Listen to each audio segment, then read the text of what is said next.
I get the microphone, so I hope you'll permit me a moment just to share a few more thoughts about where we are and how we got here, and maybe a little bit of where we go from here. I don't want to get too preachy, but I think it's important that we, with eyes wide open, understand what's happening in our country today. I've heard people say, well, why are we so invested in this? There's violence happening all across our country, and violence is tragic everywhere, and every life taken is a child of God who deserves our love and respect and dignity. This is certainly about the tragic death, political assassination of Charlie Kirk. But it is also much bigger than an attack on an individual. It is an attack on all of us. It is an attack on the American experiment. It is an attack on our ideals. This cuts to the very foundation of who we are, of who we have been, and who we could be in better times. Political violence is different than any other type of violence for lots of different reasons. One, because in the very act that Charlie championed of expression, that freedom of expression that is enshrined in our founding documents, in having his life taken in that very act, makes it more difficult for people to feel like they can share their ideas, that they can speak freely. We will never be able to solve all the other problems, including the violence problems that people are worried about, if we can't have a clash of ideas safely and securely. Even, especially those ideas with which you disagree. That's why this matters so much.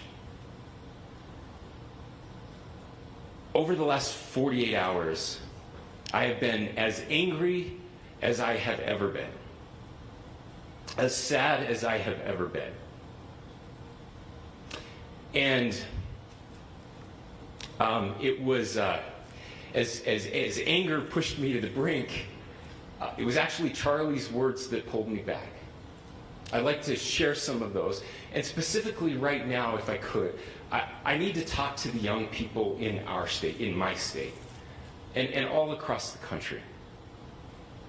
As President Trump reminded me, he said, you know who really loved Charlie? The youths. And he's right. Young people loved Charlie, and young people hated Charlie. And Charlie went into those places anyway. And these are the words that have helped me. Charlie said, when people stop talking, that's when you get violence. He said, the weak can never forgive. Forgiveness is the attribute of the strong. The only way out of the labyrinth of suffering is to forgive. Welcome without judgment, love without condition, forgive without limit. He said, always forgive your enemies. Nothing annoys them so much.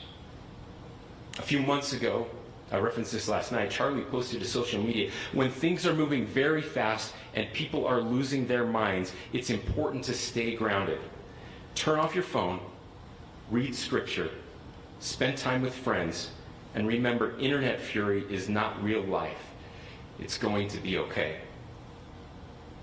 He again said, when you stop having a human connection with someone you disagree with, it becomes a lot easier to commit violence.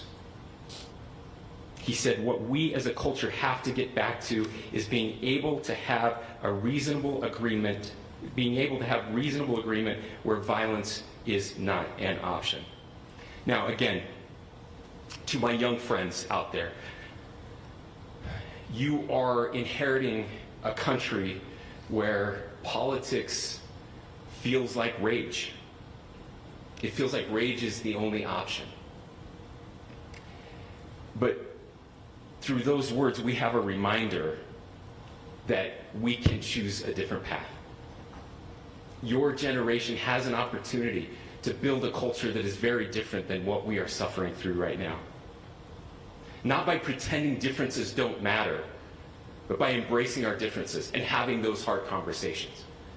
I think we need more moral clarity right now. I hear all the time that words are violence. Words are not violence. Violence is violence. And there is one person responsible for what happened here.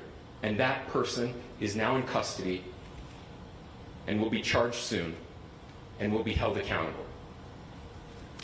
And yet, all of us have an opportunity right now to do something different. I want to thank my fellow Utahns. This bad stuff happens. For 33 hours, I was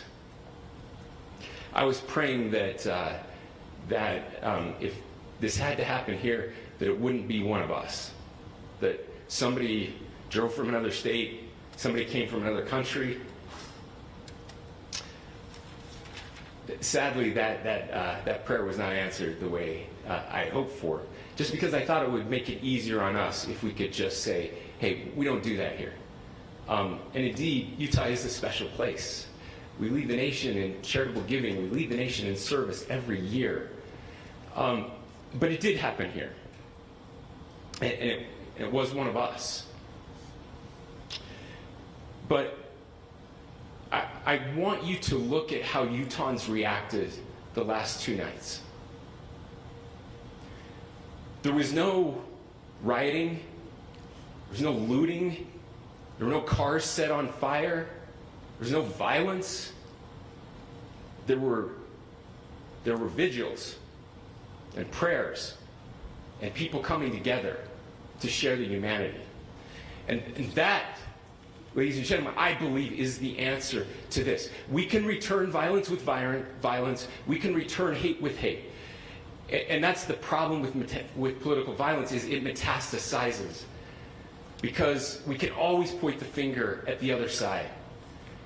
And at some point, we have to find an off-ramp, or it's going to get much, much worse. But see, these are choices that we can make. History will dictate if this is a turning point for our country. But every single one of us gets to choose right now if this is a turning point for us. We get to make decisions. We have our agency.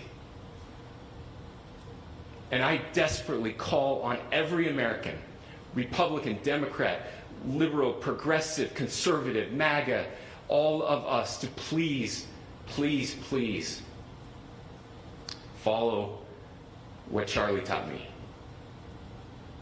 I'll just conclude with words I share often from a friend and author, Yuval Levin, who was asked if he was optimistic about our country.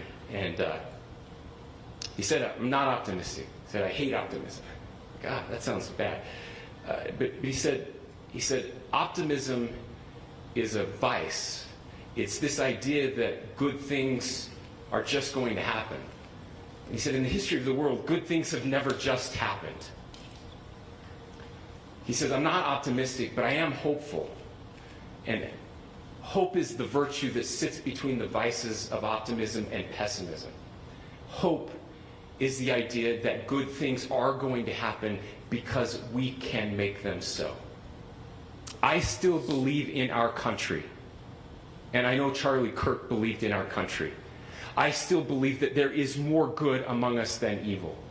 And I still believe that we can change the course of history. I'm hopeful because Americans can make it so. Ladies and gentlemen, we're happy to answer any questions you might have. Governor,